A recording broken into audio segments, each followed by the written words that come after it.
You're listening to Success Stalkers Radio, episode number 13 with Ramon Peralta.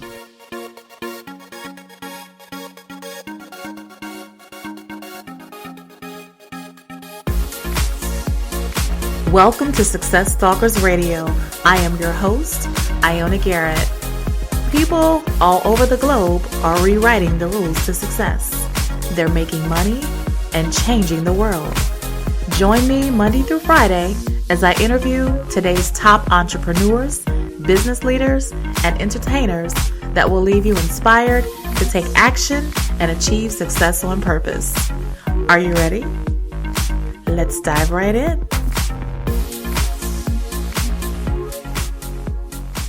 Okay, Success Stalkers, let's get started. I'm your host, Iona Garrett, and I am simply thrilled to introduce my guest today, Ramon Peralta. Ramon, are you ready to stalk some success today? Let's do it. All right, good deal. Well, Ramon Peralta is CEO and founder of Peralta Design. Ramon developed a passion for innovation after serving as senior art director on the original startup team behind Priceline.com. Captain Kirk, anyone? Ramon and the rest of the Peralta Design team benefit from his 20-plus years of experience developing corporate identity and creating business-to-business and business-to-consumer marketing materials. He's worked on major projects such as Warren Buffett's Secret Millionaires Club for Kids, just to name a few. Ramon is also a life member of Alpha Phi Alpha Fraternity Incorporated and recently celebrated 25 years of service. He currently serves as the Director of Communications for the Eastern region known as Alpha East. So Ramon, I've given our listeners just a little overview. So I want you to take a minute. Tell us about you personally because we want to get to know you. Then give us an overview of your business. Okay, well, thank you for having me on the show. Basically, I am, what you would call a serial entrepreneur. I've tried many different business ventures that have come my way through networks and through friends, and I've finally realized that I need to stick to my passion, and my passion is in design, and it is also in helping people start businesses. So basically, I've combined those two passions, getting the right people together and doing good design work and helping them monetize their businesses. Wow, that's awesome. I love that. Well, we're going to dive, way into your journey in just a little bit. But before we do, we always like to start Success Stalkers Radio off with a success quote to really get that motivational ball rolling. So take it away. Always deliver more than expected. And that's a quote by Larry Page, co-founder of Google, and we actually have a poster of that in our conference room. I love that. I love that. Can you give us an example of how you've applied that same quote on your journey, along your journey? Well, I mean, we value our relationships with our clients, so we always go above and beyond. And our niche is in the startup space. There are many design companies out there, and we also often like to brainstorm on how to monetize their businesses. Even if they come to us for a logo or branding or web design, we like to really understand through a brief questionnaire what their business is all about, and if there's any way that we can help monetize that business, we like to do that. So we always like to throw in some added value. Right, I love that, and I've seen your work, and it's absolutely amazing. You're very, very talented. You have a very skilled team. Thank you. Also, here at Success Stalkers Radio, we are all about the story, the journey. And I know you've had quite an amazing journey along the way, but we want to focus right now for just a moment on a failure, a time in your life along your journey when you fell flat on your face. And I want you to take us there if you can, so we can be right there with you. Make us feel like we're right there when it happened. And then after that, share with us how you actually learned from that, some lessons that you learned. Sure. Well, when I think of a failure, I think of this particular product that we launched back in 2006. A buddy and mine were playing golf, and we came up with this idea that we still think is a great idea, and people get a kick out of it. But we came up with this idea for a flavored golf tee, and we were at the time we were working at Walker Digital, which was the company behind Priceline, and we were very familiar with the startup process and the patent process, and so we patented this flavored golf tee I did all the branding. We appeared at the Las Vegas PGA show. We had a booth in the Orlando PGA show. We made shirts, we made hats. I mean, we thought it was going to be the cat's meow, and it didn't turn out that way. We didn't listen to some advice early on that it was very very low margin product, and it was a niche product, and I was gung ho that this was a golf product when in fact it was probably more of a promotional item type of product. And we continued to dump money into it, and we had sales in France, South Africa, Korea. We tried hard to get into Walmart and TJ Maxx and those kind of places unsuccessfully because we just could not get our price point down enough. And after about I don't know 5 or 6 years, we finally decided that we needed to pull the plug on it. And so many people thought it was going to be a big hit. Other people doubted us, but we just kind of went for it. And I can look at it as a failure because it was a company that we had to shut down, and we ceased production on the products. But in many ways, we took an idea and we launched it globally. We got press globally. We had clients globally. So in many ways, I look at it as a success because it showed us, it showed me that we know how to take an idea and bring it to market, and that's exactly what we did. So what other lessons would you say that you've actually learned from that whole process? I guess listen to advice early on. Even if it's not what you want to hear, because sometimes we only seek advice from the people that we know are going to have the answers we want to hear. And I think that we were so determined to get it going and get it up and running that we probably had some deaf ears to some of the naysayers. And everybody says you got to follow your passion and all that, but in reality, in business, sometimes you've got to have some people on your team that can share some wisdom with you early on. And a 5-year run, a 6-year run is not bad. And we decided, I think, that it was the right time to pull the plug on it. But it will always be something that it's a great story, and I think we have many lessons there. I mean, we got to speak with distributors, in Europe. We got to connect with people at Walmart. We know what they were willing to pay, and we knew what we were willing to pay. And we had suppliers. We had a lot of trial and error. We tried different types of wood. We found a flavoring company here in New England that was handling everything. So it was a turnkey business. It just wasn't a business for us because it didn't have a high margin. And perhaps somebody like a retiree or somebody that wanted to do this part time, it could be a good business. And there is still a possibility that it could be sold down the line. There are a lot of lessons there that were learned, but at the end of the day, you have to make those hard decisions sometimes.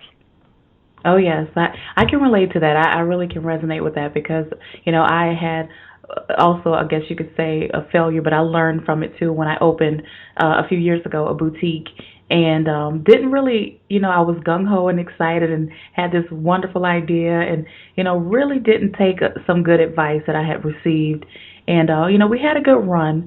But, we probably would have stayed open a lot longer had I taken, looking back, taken some of the advice that, was given to me. So, I can certainly understand that. But it was also a success too, because I learned a lot from it and it did help me to, put myself more out there, into the community and the public. So definitely, I see failure as a success as well, like you said. So yeah, that's good stuff. So next thing I want to do is kind of move forward, Ramon, as we transition to the other end of the spectrum, the aha moment. And with that in mind, that's also what we call sometimes the light bulb moment. And because I know you've had some lessons that you've learned that you just talked about and some failures, but I know you have some amazing ideas that have also helped you become successful. So just tell us one of those aha moments. Tell us about one of those and Take us there. We want to get the story. We want to feel like we're right there when you had that aha moment, and show us how you turned it into success.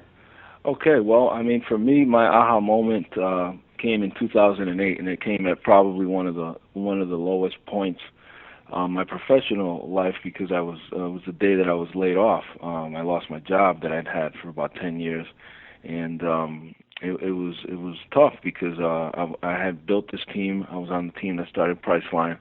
Once Priceline was launched, I hung back at Walker Digital and started a Walker Digital design team, and we were going to work with Jay Walker, who's a big part of my story. I learned so much from him, a big innovator and inventor, referred to as the Thomas Edison of our time. But I worked with him in the hopes of launching another Priceline. I wanted to do it again. I wanted to get involved on the ground floor. And we had so many good ideas that we were at this incubator that I was just certain that one of these ideas was going to take off, and that Jay would reward me and take care of me, and I was going to sail off into the sunset based off one of his ideas. Right, right. And the business shifted. The business climate changed. We went through a lot of money, a lot of investor capital, and one day he called me into his office and he said, we're not going to be innovating anymore. We're going to switch our business over to go after people that are infringing on our patents, and we really don't have enough to keep the creative team busy. And that was the aha moment where I realized that I was counting on one of his visions coming true in order for me to fulfill my dream. And at that point, I realized, I need to take charge, and I need to, I'm the one responsible for my dream. I can't put it in somebody else's hands. And that was a big eye opener for me because, it was completely unexpected. But looking back, it was probably one of the best things that ever happened to me. Wow, I can imagine. I can imagine. So also too, with some of your latest projects, because I know that you are a success stalker, Ramon. What new projects are you currently working on that you're really excited about? Well, we have a new client that I think they're positioned to be the next big tech startup. They're a company based here out of Connecticut called True Optic, and they came to us with pretty much zero brand identity, and needed a lot of help building out their technology from a user interface perspective.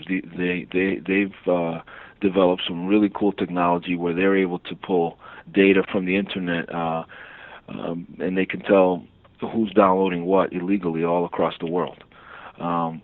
And with that information, they're able to kind of organize it, and they can sell it back to these companies and let them know where their biggest fans are, or where who's downloading what software where, and what movie where, what TV show where, and they're able to put it into ratings. And we're helping them with their user interface, basically all the front end. We're organizing this data so that it looks nice and organized in a nice dashboard, and we're helping them with all of their visual branding.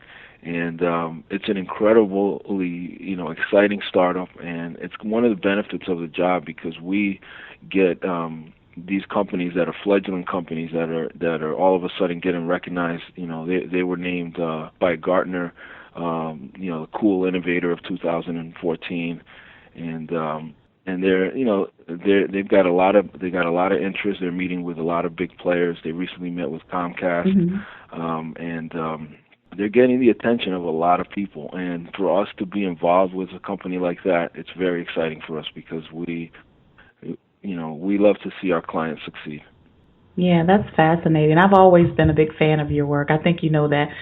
Thank you. All right, so the next thing I want to do is we're going to move into what my favorite part of this interview is, and that's called the success round. And with the success round, Ramon, what I'm going to do is throw some questions at you, okay? And then I want you to come back at me with some knockout answers. Is that okay? Okay, fair sounds enough? good.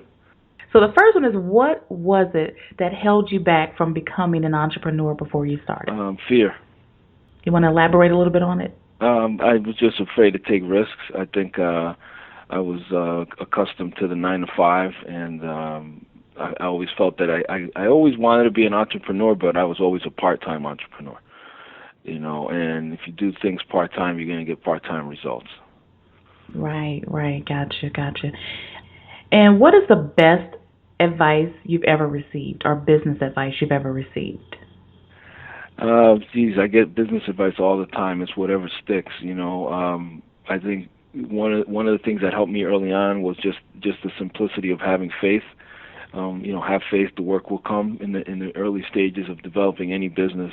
Mhm. It's going to ebb and flow. You're going to have peaks and valleys, and you've got to have faith during those low points, because it's definitely not for the faint of heart. Until you can establish a steady client base on retainer or contract work, it's very difficult when you're starting out. If you're used to getting paid every 2 weeks, one of the first realities that entrepreneurs face or small business owners face is that you might not get paid for a while.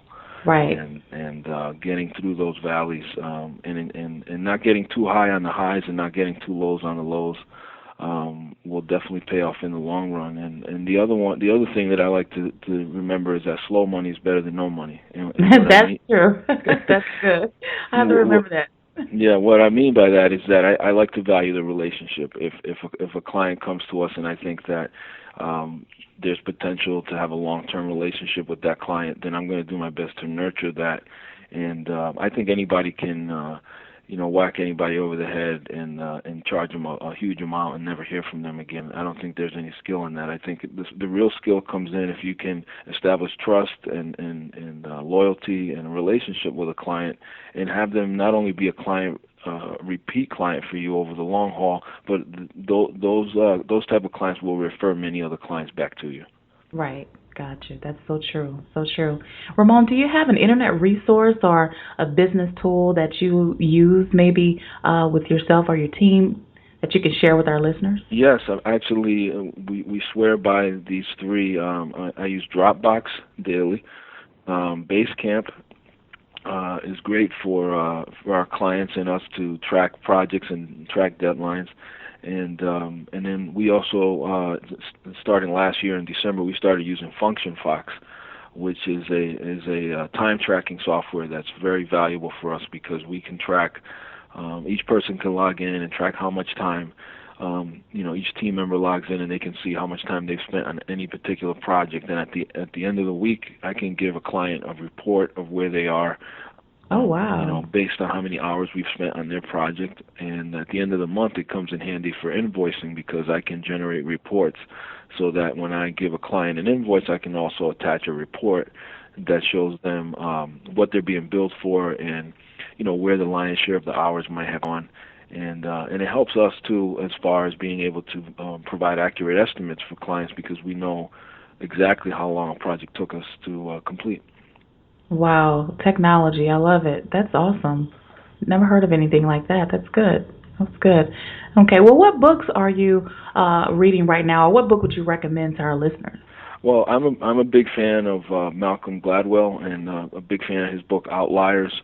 Growing up, Oh, yes. growing I up, know that one. yeah. Well, anybody growing up in the hood always wonders, well, how did they make it and why did they make it? Mhm. Because we know so many of us that didn't.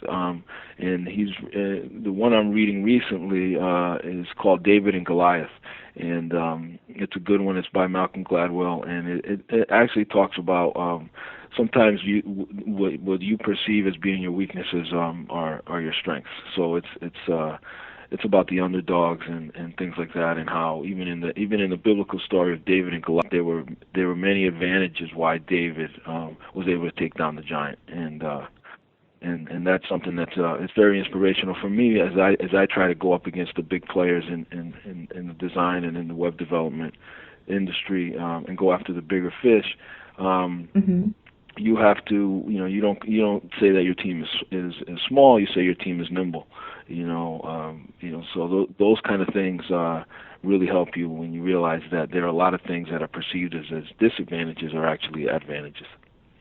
Right. Well, I've certainly seen that you've done some big things with some big players. Can you talk about a few of those? Sure. I mean, I guess the one that I get the most comments about is the work we do with Warren Buffett. Actually, I get to see him every year in Omaha and for the Hmm. grand prize event. But our agency white labels some promotion for the Grow Your Own Business Challenge, which is a national competition where kids, ages 6 to 16, get to come up with a business idea and they get to present it to Warren in Omaha, and that's exciting because I just love I love entrepreneurship and seeing the kids come up with that and with some really great ideas. You know, So is that something that anyone can go to, or is that something that it's open. you It's have to have an No, invitation? if you go to smckids.com, you'll see that the competition is closed now for this year, but it'll be opening up again soon, and it's open to any Wow. kid that has a business idea, and usually they team up with their teachers, and if you're a winner, the kids and the parents and the teachers get flown out to meet with Mr. Buffett, and it's a lot of fun. Good stuff. So you and your team actually did the graphics and design for that Yes, project? we actually worked on all the promotional items. We actually just had some large life-size cutouts of the cartoon characters produced. We design and maintain the website, and we do all the print materials. Everything from the posters that go out to the thousands of schools to the large oversized checks that the kids get at the end of when they get the award to all all the signage. And it's great when we get to work on projects where we get to interact with kids and new ideas and business. Hmm. It's kind of like a combination of all the best of that's out there. Ramon, that's exciting. That's got to make you proud. It really does. I can only imagine. So, what else I want to ask you too is, you and I are both entrepreneurs. So, and we know that, being an entrepreneur is kind of like you're being on a roller coaster of emotions most of the time. Sometimes you can be up today, and within the next 24 or 48 hours, you're frustrated and ready to quit. So, tell our listeners, what do you do? How do you handle that? How do you keep your focus? And keep that end result in mind. Yeah, well, I guess I try to start my mornings and my days with prayer. I guess prayer and exercise kind of keep me grounded because it's the only time where I can really disconnect. I think if I'm not praying or if I'm not exercising, I'm usually holding my phone, which is not always good. So it's some time for quiet reflection. I recently ran a half marathon with no music, and it's just that kind. Congratulations. Thank you. And that kind of a thing, if I can just run for a couple hours, it helps me organize my thoughts. I feel better about myself when I'm done, and sometimes I get some really good ideas when I'm in those moments of reflection. That's good. Good stuff. Thank you so much for sharing that with us. Well, now the last question I have for you is I want you to imagine that you woke up tomorrow morning in a brand new world, identical to Earth, but you knew no one. And you still have all of the experience and knowledge that you currently have today. And let's say all of your food is taken care of, all of your shelter is taken care of, but and all you have is a laptop and $500. What would you do in the next 7 days? Well, first of all, do I have Wi-Fi? That's the main question. Hopefully Wi-Fi. Yeah, we're talking about the same identical Earth, so yeah, Wi-Fi should be there. Yes. Okay. Well, I think the first thing I would do is network. I would do my best to just meet people. Mhm. 7 days straight of networking. I think I would my goal would be to find out what everyone else is good at, and look for synergy. That's been pretty much the formula for our success. Has been to meet as many people as possible and partner with other service providers that complement our business, and in this way here, you'll be ready when a big opportunity comes your way. That's a great answer. Great answer. Well, Ramon, it's certainly been a pleasure talking to you today, and hearing your journey has been really inspiring and encouraging. And we're definitely, going to keep, following you, and I want to, know more about your newer projects that are coming down the line. And before we end, if you can just give our success stalkers, a parting piece of guidance and advice, and then share the best way they can find you, and then we'll say goodbye. Okay, I think be honest, be straight. Always look to make every interaction a win-win. It's not always best to think what's in it for you, but try to make every agreement and every business venture beneficial for both parties involved. I think that the more of those type of interactions you have, the more boots on the ground you have. And what I mean by that is there'll be more people out there looking to send business your way, because I think good people will attract other good people. Absolutely. I totally agree with that. And so what's the best way our listeners can find you? Well, we're on Facebook, facebook.com/Peralta Design, and we're obviously check us out on our website, peraltadesign.com. That's PeraltaDesign.com. All right. Well, our listeners I know they've gotten some great takeaways and great nuggets and tips from you today, Ramon. And they can also find the links to everything that we talked about, that we've been chatting about today, at successstalkers.com/Ramon Peralta. And it will all be there in our show notes page. And Ramon, we just really appreciate you for being so generous with your time today. And so we say thank you. And for all of our listeners out there, thank you for tuning in. And until our next episode, keep stalking success. Well, that'll do it for another episode of Success Stalkers Radio. If you'd like to hear more from these inspiring entrepreneurs and entertainers, be sure to subscribe to the Success Stalkers Radio podcast on iTunes. And if you found value in this episode, give us a review, hopefully 5 stars. You may also visit us at successstalkers.com. Leave us a comment. We'd love to hear from you.